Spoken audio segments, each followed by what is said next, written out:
Today we are going to discuss our lesson Avoid Plastics. Avoid Plastics is the lesson in which we should learn more about plastics.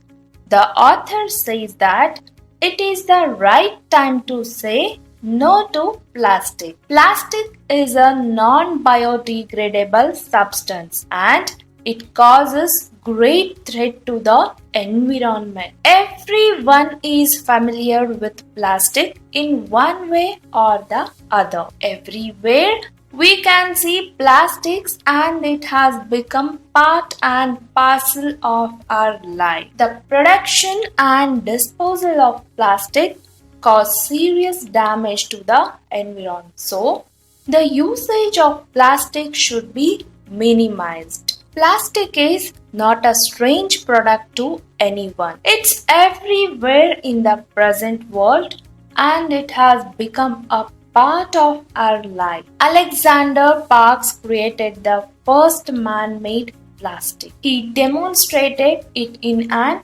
international exhibition in London.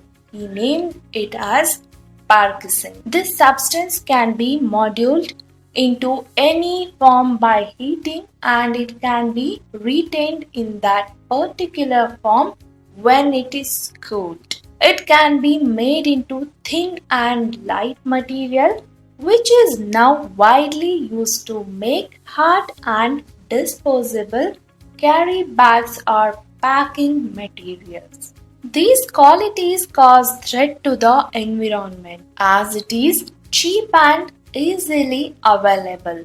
People dispose plastic everywhere.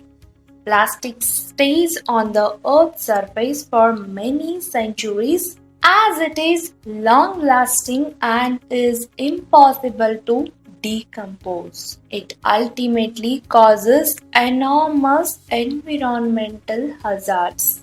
Hazards means dangers. Due to migration, plastic pollution is highly concentrated in big cities. When these are thrown after use, they remain in the soil in the same form as they are non-biodegradable.